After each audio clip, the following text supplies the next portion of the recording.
Ladies, you have given us quite a bit of information today. What I'd like to know now is there anything else that you think we should know that we have not covered? Well, I'd like to talk about just the services, Sure. the additional services through the waiver program that you receive in your home so that they understand what the services are that are covered. For in-home clients under the waiver program, they receive personal care services in their home, so that means a home health aide will come into their home and provide services to them to provide assistance with daily living activities. Also, a nurse monitors them every 30 days, so a nurse comes into the home every 30 days, and there are other services like respite care for family members who are providing informal care to them to give them a period of rest or renewal. They have options to utilize environmental modifications to their home, so if they need a ramp or handicap accessible instruments in their bathroom or along their wall, that we're able to assist with that. We also provide personal emergency response systems for them, home-delivered meals. There are a variety of services that they can receive in the home, as well as it also provides for assisted living services. Very good. Anything else? One thing I wanted to point out, I mentioned that any adult 18 years of age and older can live in an assisted living facility. However, for the subsidy program, the age limit for the subsidy program is 62.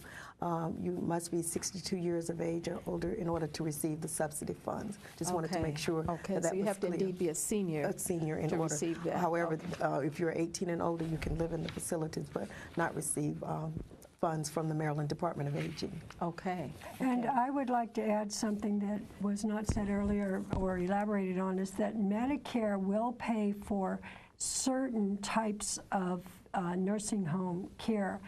And as I said, the individual has to qualify for the Medicare and have the Medicare program.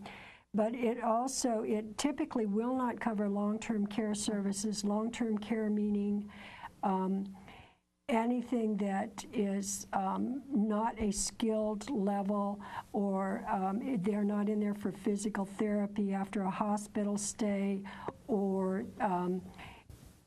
they are in their past. Medicare will only cover up to 100 days per calendar year. And again, it has to meet the criteria of the individual needing the skilled nursing and the physical therapy or the rehab services and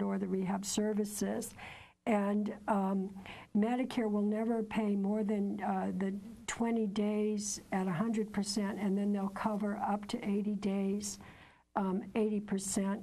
Your other insurances may pay for that as well. It does require the certification by the physician, and it does have some fairly strong medical requirements in order to qualify for the Medicare payments. But it is available for that initial stay after a hospital visit, and you have to have been in the hospital for 3 days. In order to qualify for Yes. that. Okay. Anything else? I just would like to touch on the cost to the individual under the waiver program. All right. For individuals who are living in their own homes, actually there's no cost attributed to them, so there's no cost that they would have to contribute to services from their own income. They're allowed to utilize their own income for the things that they need to sustain themselves in the community, meaning if they're paying their mortgage, their utilities, things of that nature. The program pays for the services. For assisted living, there is a contribution, and it's calculated on an individual basis based on their income. However, everyone that applies to be in an assisted living facility under the waiver program must contribute at least $420 for room and board. And then it's determined based on their income how much additional contribution they would make towards cost of care. The waiver program will then pick up the balance of that income, of that service, the fees for that service. This is a very important program. Yes. And there's a great demand for it, I'm sure. Great demand. Great demand. That's why that list is so long. That's why the list is so long. Yes, and as you said, you have the baby boomers, and they're getting older, and they're aging in place, And we're there's living a- longer. That's right. Yeah. That's right. Yeah, and I'm not sure that very many people know about this Medicaid waiver. You know, even though you've got a long list, it's the first time that I've heard of this. I mean, we're familiar with, you know, with assisted living, and we're familiar with the nursing homes, of course, but we're not familiar with those support programs, Right. and those programs that actually provide the support, you know, to and are related to these other two. So I thank you so much for this.